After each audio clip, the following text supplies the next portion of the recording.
William Shakespeare की एक जानी मानी कहावत है, the hell is empty but all the monsters are here. आज की ये केस इस कहावत को सच साबित कर लेती है। इज़ाबेला गुज़मान जून 1995 को यूएस में पैदा हुई थी। उसके पेरेंट्स यू मी हो, उसकी मॉम, और रॉबर्ट गुज़मान उसके पापा थे। जब वो छोटी थी तभी उसके पेरेंट्स ने डिवोर्स ले लिया था।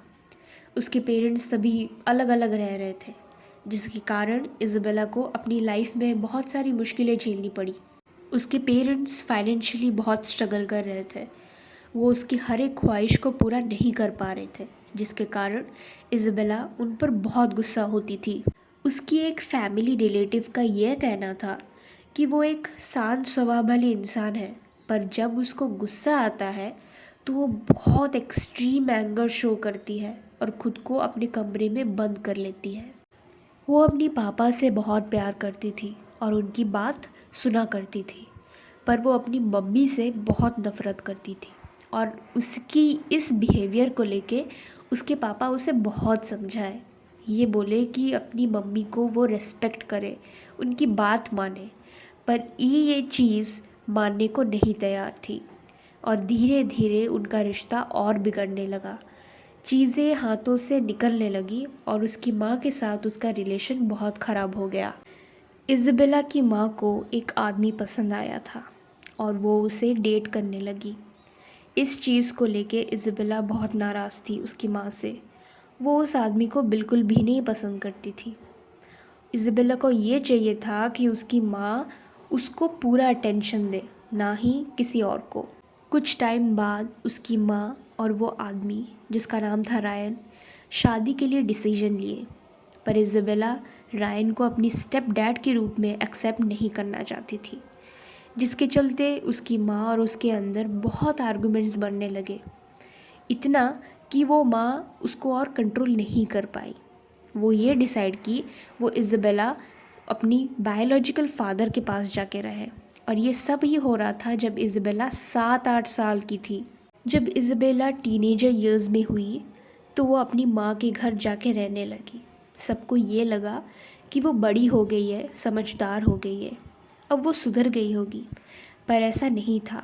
वो अपनी माँ को अभी भी बिल्कुल नहीं पसंद करती थी और अब तो बड़े होने के बाद वो धमकियाँ भी देने लगी अपने माँ को।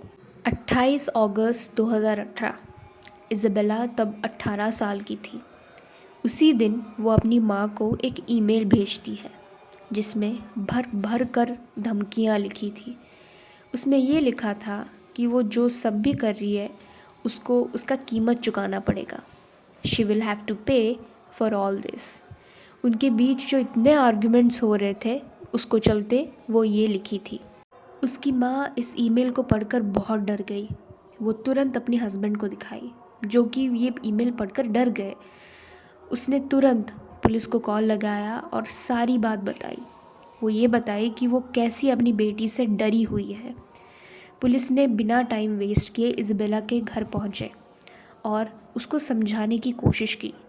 उन्होंने ये बताया कि वो अपनी माँ से प्यार से पेश आए, रिस्पेक्ट दिखाए, और पुलिस ने उसको ये बताया कि वो अपने माँ के घर में ही रहती है और उसकी इन्हीं हरकतों की वजह से अपनी माँ उसको घर से भी निकाल सकती है। पर इज़ाबेला पूरा टाइम कमरे में अपने आप को बंद करी थी। उसका कोई भी रिस्पॉन्स नहीं था इस चीज़ को लेके। उसकी माँ इतनी डर गई थी कि वो डर के अपनी एक्स हस्बैंड यानी इज़ाबेला की बायोलॉजिकल फादर को बुलाई, ताकि वो अपनी बेटी को पूरा दिन समझाए, उसको सुधारे कि वो अपनी माँ से कैसी बिहेव करना चाहिए। तभी उसकी माँ अपने काम में चली गई थी। जब शाम को उसकी माँ अपने काम से वापस आई, वो सीधा अपने रूम में गई फ्रेश होने के लिए। उसको ये लगा कि अपनी बेटी वो कमरे में होगी और वो सुधर गई होगी पूरा दिन अपने बायोलॉजिकल फादर से बात करके, पर ऐसा नहीं था। इज़ाबेला के स्टेप डैड डाइनिंग के एरिया में बैठे थे और सडनली उनको ऊपर के कमरे से बाथरूम के एरिया में से आवाज़ सुनाई दी। तभी वो तुरंत भाग के ऊपर वाले कमरे में गए और तभी उन्होंने ये देखा कि इज़ाबेला की माँ दर्द से उनको मदद मांग रही थी और उनके अंदर इज़ाबेला भी मौजूद थी। वो अंदर से दरवाज़ा बंद कर ली थी और खोलने का नाम नहीं ले रही थी। ये सब देख के रायन बहुत हेल्पलेस फील किए और वो नीचे जाके तुरंत पुलिस को कॉल लगाए और सभी बात बताए। वो पुलिस को तुरंत इन्फॉर्म करने के बाद ऊपर फिर से भाग के गए और तभी उन्होंने देखा कि इज़ाबेला के पास एक खून से लथपथ चाकू थी उसके हाथ में, और नीचे बाथरूम के फ्लोर में उसकी माँ खून से लथपथ होके गिरी थी। इज़ाबेला वहाँ से कुछ बिना बताए घर से भाग गई। पोस्टमार्टम होने के बाद उसकी रिपोर्ट से ये पता चला कि इज़ाबेला अपनी माँ को चाकू के द्वारा 79 टाइम्स वार किया था। पुलिस इज़ाबेला को पकड़ ली और केस चालू हुआ कोर्ट रूम में। तभी उसकी वो कोर्ट रूम वीडियोज़ वायरल हुई सोशल मीडिया पर।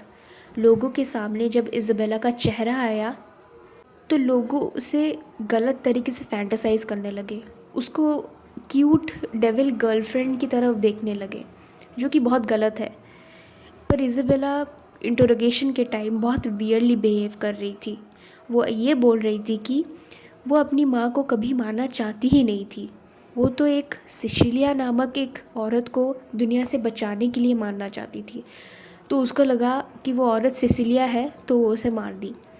ये सभी स्टेटमेंट्स इंटरोगेशन के चलते डॉक्टर्स को सुनाए गए।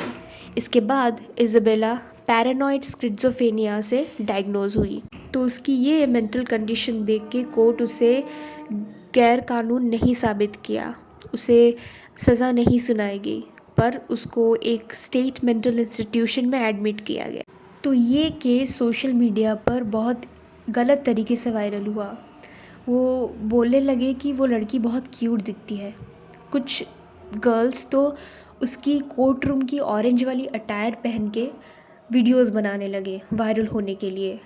तो ये केस आज यहीं पर समाप्त होती है। कमेंट्स में हमें ज़रूर बताएं कि नेक्स्ट ट्रू क्राइम वीडियो किस टॉपिक पर होना चाहिए। Please comment down below.